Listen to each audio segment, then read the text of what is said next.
the original drum intro to the Nirvana song In Bloom, and widely known by many fans. It was actually originally performed by Chad Channing. Yes, Chad's contributions to Nirvana were very important, and he deserves a lot of credit for them. He drummed on 10 of the 13 tracks on Bleach.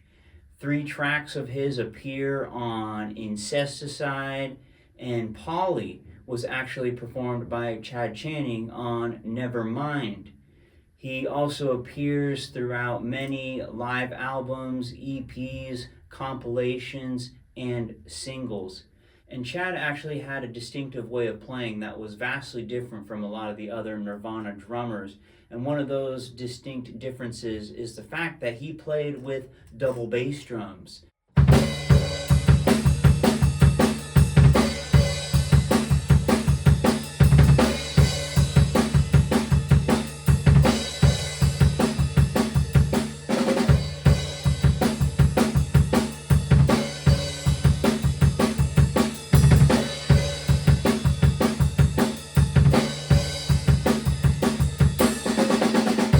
Yes, I would have to say School is probably my favorite double bass drum rhythm that Chad played, but I also really love the pattern in Negative Creep.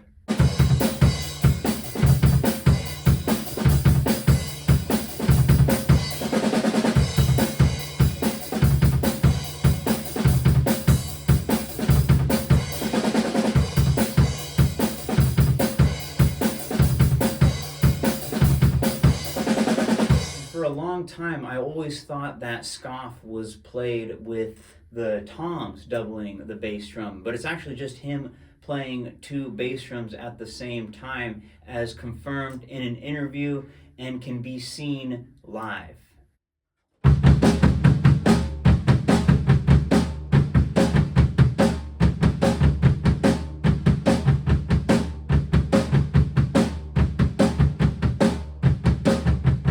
But perhaps my favorite drum intro that Chad Channing played is actually going to be Sifting. I just love how heavy that opening groove is.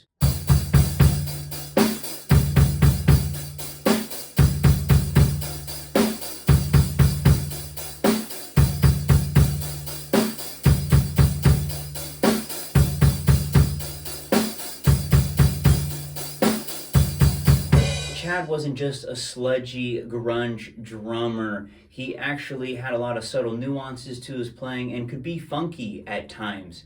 The most famous drum track he contributed was probably on the song About a Girl. And what I love about this is during the choruses, at the end of the phrases, he displaces that backbeat and also has a very deliberate bass drum pattern, creating a very nice groove in this section of the music.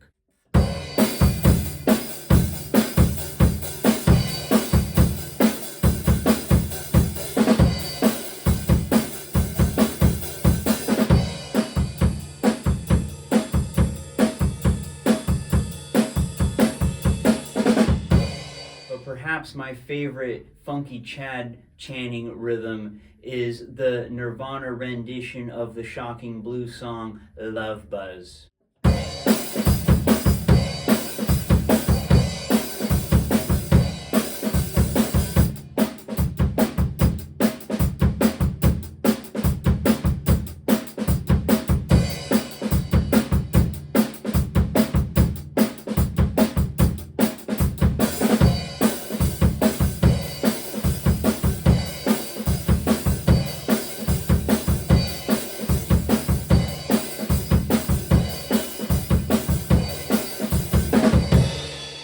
Love Buzz didn't just appear on Bleach. It was actually a single, and it was on the Blue EP.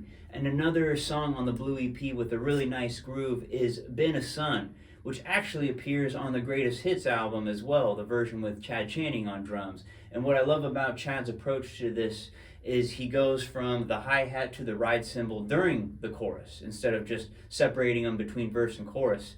And I love those very well-timed accents on the cymbals in between movements.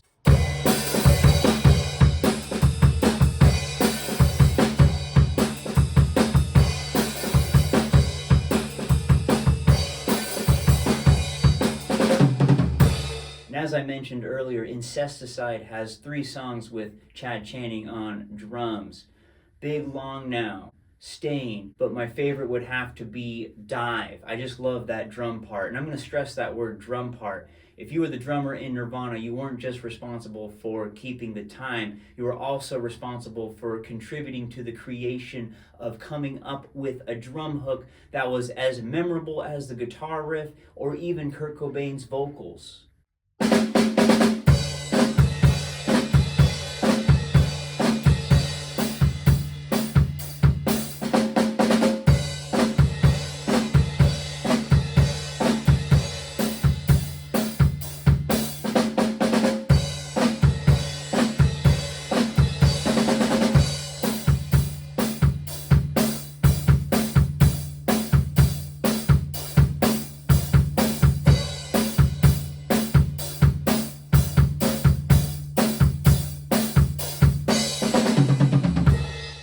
And that particular version of Dive came from the Smart Sessions with Butch Vig.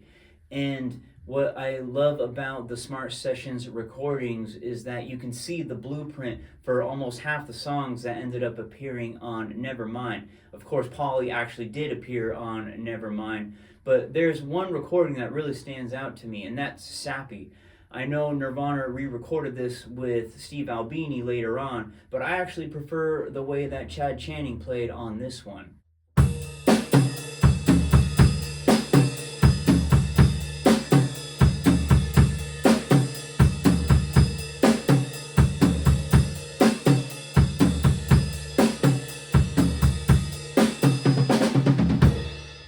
And there you have it, just a small glimpse of Chad Channing's drumming style with a few solid examples. I made a playlist comprised of all of his studio tracks with Nirvana. You can check it out in the description and in the comment section of this video.